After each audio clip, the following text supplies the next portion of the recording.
100 din na pabahay ang mga natanggal po dito sa Estero de la Reina. Talaga nakikita nyo ang pagdimulis po dito mga nakarang. At sa ganito na nga po ang itsura ngayon ng Estero de la Reina.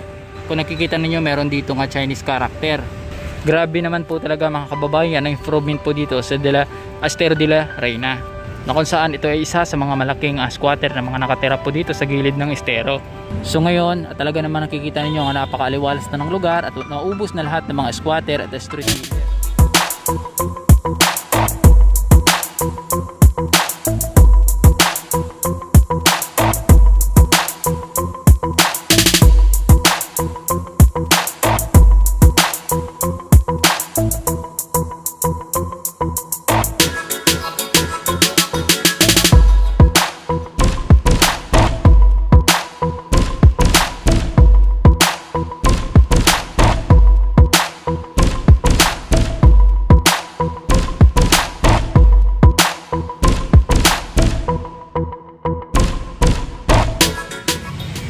So yun mga kababayan, isa mapagpalang araw po sa inyo lahat. So nandito nga po tayo sa Estero de la Reina. So iikotin po natin at titingnan po natin ang bawat area po dito, bawat sulok, no? So as you can see naman po ay talaga naman naikabit na dito na area yung railings na sinasabi ko mga kababayan. So bawat area po dito ipapakita ko po sa inyo at mag-iikot po tayo at sana no samahan nyo ako at please kung nagugustuhan po ninyo yung mga ganitong content, yung nagmamanila update po ay please no mag-iwan naman kayo dyan ng isang like lang mga kababayan, like lang no.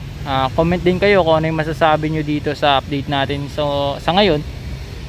Ayan, so malaking tulong yan mga kababayan para ma-recommended po tayo at maraming manonood no sa ating update patungkol nga po dito sa mga nangyayari dito sa lungsod ng Maynila, lalo na po itong mga project ho rito. So dito tayo, ito yung mga dinidemolis dati, as you can see tinibag na lahat. Meron lamang ako nakikitang mga ilang mga obstruction dito. So dito merong Chinese character no.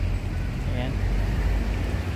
Dito sa kabila yung hinahandaan no.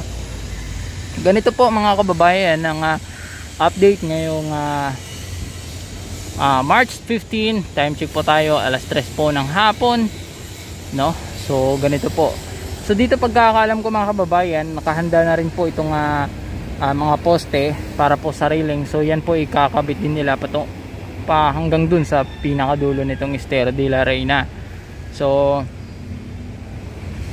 actually pag diniretso mo ito malapit din po ito sa actually parang tagos to sa Estero de Magdalena mga kababayan Yan yung Estero de Magdalena naman puspusan naman yung ginagawa doon.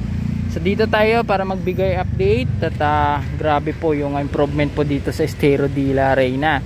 So isa din po ito sa dating talagang squatter po yung lugar na ito at marami pong mga obstruction na nakatayo at sa ngayon po mga kababayan ay wala kayo nakikitang obstruction. So samahan nyo ako, ikutin po natin itong lugar na ito para at least kahit papaano maiikot-ikot nyo kayo.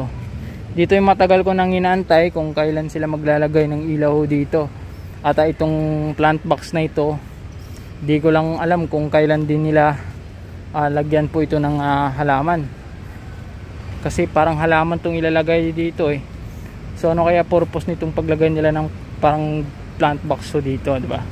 So 100% siguro mga halaman yan or maglalagay ho sila dito ng upuan. Lalo na pag gabi dito mga kababayan, for sure ay marami pong dumadaan kapag maayos na no. So ngayon kasi sinarado ito, yun yung labasan at yun yung pasukan So ngayon for ano pa construction pa yung lugar, so kailangan pa nilang isasara yung mga dito, yung mga tawag dito, yung mga dadaanan ng tao no. So sinasara po. So dito may mga nakaraan lamang, may nakikita po ako dito kinakalakal tong mga bakal dito no. So kaya nila sinara din yan, purpose din para hindi mawala yung mga railings dito at yung mga bakal na ikakabit nila sa poste, no? Katulad nito, ito yung tinitil-til nila mga nakaraan eh. Bakal to mga kababayan, malaking pera to pag nakuha nila. Ayan, so grabe no, ang ganda po. Wala akong masabi dito kasi nga po dati grabe mga kababayan, dito yung isa sa mga palaging binabalik-balikan ng clearing operation. So sa ngayon hindi na, kasi nga maayos na siya at tuloy-tuloy po yung pag-aasikaso sa kanya, no? At pag pag-aayos, ito may mga kabataan dito. Yun, naglagay sila dito ng harang kasi nga po para naman po pag sakaling pumupunta dito yung basura ay nahaharang po ng screen. So naglagay sila dito ng screen at may mga bangka-bangka dito. Isa din yung bangka na yan, purpose din yung bangka na yan. Nag-ano sila, pag sakali kukuha sila dito ng mga basura sa ilalim ay ayan, sinasakyan nila yung bangka. So ito hoy, bawal ito, may security guard, dinahabol sila ng security guard. Ayan yung mga bata dito, ang kukulit. Hoy, tinapon pa yung kahoy, naglalaban.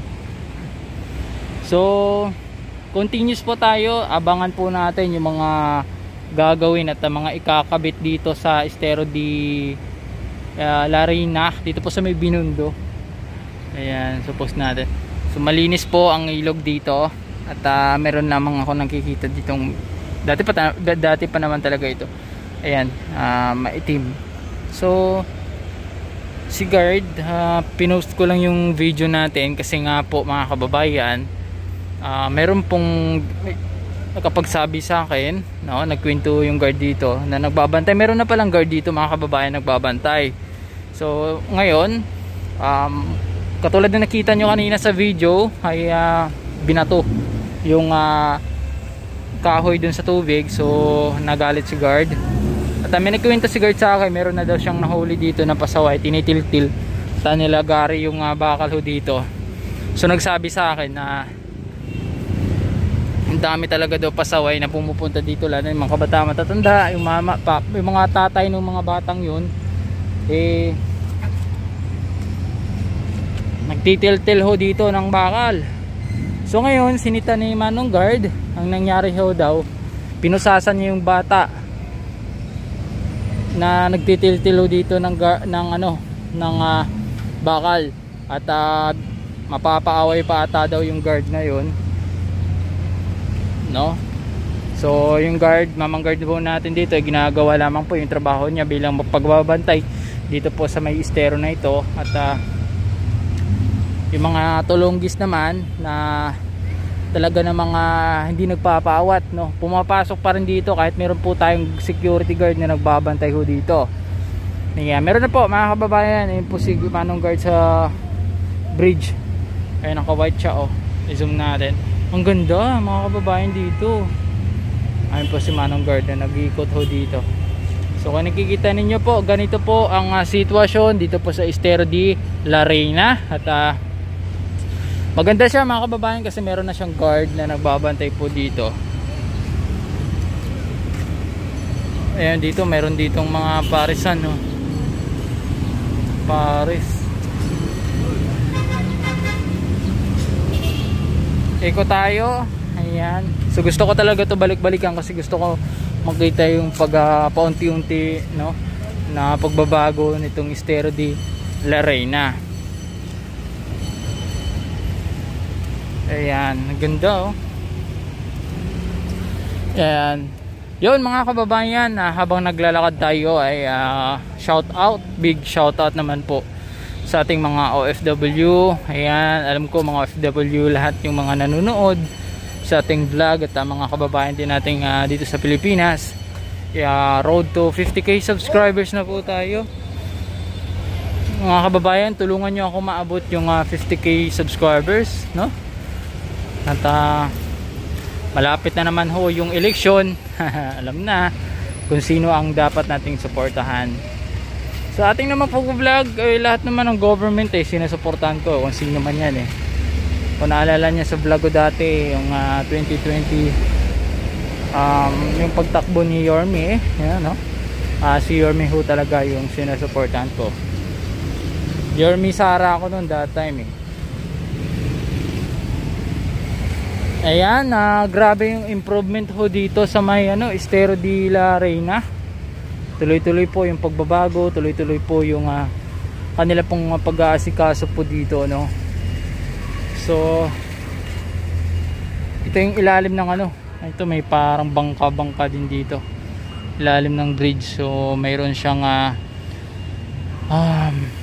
tawag dito Chinese character. So Chinese kasi ito mga babae yun yung planong gawin to Support din po ito ng mayor at syempre ang government, no.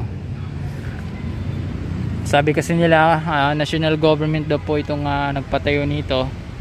Ayan, but Chinese support lang po ito ng national government at the mayor ng Maynila para maitayo itong para maayos at malagyan po ng railings for safety. Madali kasi mga kababayan, may mga dumadaan kasi dito, may mga batang dala naglalakad. So maganda itong nilagyan nila ng railings para kahit paano ay safety yung lugar. Ayan si Manong Guard. Ayan, punta tayo sa taas. Doon naman sa kabila ipapakita ko sa inyo ulit. Dito open yung area dito, patawid doon sa kabila. Pero yung mismong pinagdaanan natin kanina doon sa may likod ay sarado ho yun, both side. Kasi nga tinitil-til ng mga bata yung yung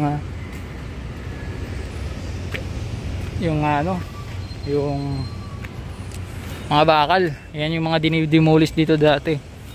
Yan, dito rin sa kabila ay alam ko pag gagawin na itong tatanggalin ho yung mga bahay na yan. Actually mga pwesto yan. Yan yung mga pader na yan. Ito. I-zoom natin yan. Yan yung mga pader na tatanggalin. Mga bahay po yan. Meron din dito sa kabila na talagang relocation mga kababayan. So sa ngayon hindi pa sila ay may nagagalaw kasi nga po wala pa silang reklamasyon kung saan sila idadalhin, ililipat. Kaya nanatili muna sila diyan. Pero soon, no, alam naman natin na lahat ng mga kabahayan po sa Estero ay tatatanggalin. Yung mga squatter, tatanggalin yan tapos bibigyan ng mga bahay.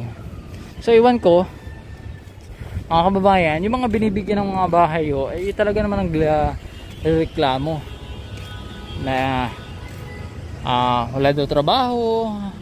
Grabe, iasa mo pa sa gobyerno yung trabaho mo. Ito. Mga kababayan, iasa mo pa sa gobyerno yung trabaho mo, no? Binigyan ka ng nga bahay, mura pa. So samantala yung mga kababayan nating walang wala dito talaga na mga nagpupursigi pa rin para lang may matustusan nila yung pang araw-araw, nagtatrabaho talaga, no? Ikaw na may mga raw na kasi mga kababayan nagko-comment na yung lalo na yung sa Naik Cavite, may mga na-interview kasi kami na ganito nga po daw, malayo sa trabaho, no, maganda daw yung bahay kaso nga trabaho daw yung kailangan talaga nila kasi pag dun ka daw nakatira gutom daw yung aabutin mo. Yan yung mga sinasabi ng mga na-interview namin patungkol nga sa nailipat sila sa Naik Cavite, no? So yun lamang po mga kababayan, at sana kung nagugustuhan po talaga ninyo itong ating vlog for today's please mag-iwan naman kayo ng isang like dyan at comment down below naman syempre kung ano yung masasabi nyo, kung ano yung may suggest nyo na pupuntahan po natin, no? Comment kayo kung may alam kayo mga estero na ginagawa, so comment kayo kung saan yun at atin pong pupuntahan. At sa ating mga OFW naman, maraming salamat po sa patuloy ninyo pagsuporta, lalo na kay Ma'am Melcy, no? Naalala ko si Ma'am Melcy, yun yung lagi nagko-comment sa akin, mga OFW na yan. Ayan, yung mga OFW na talagang tuloy-tuloy po yung pagsuporta hanggang ngayon sa akin, nandyan pa rin nanonood. At tayo ngayon, ang vlog for today's natin dito na po magtatapos. Maraming salamat po sa inyo lahat sa panonood. At dito na po mga kababayan magtatapos ang ating vlog for today. Thank you po sa inyo lahat. So Manila, God first.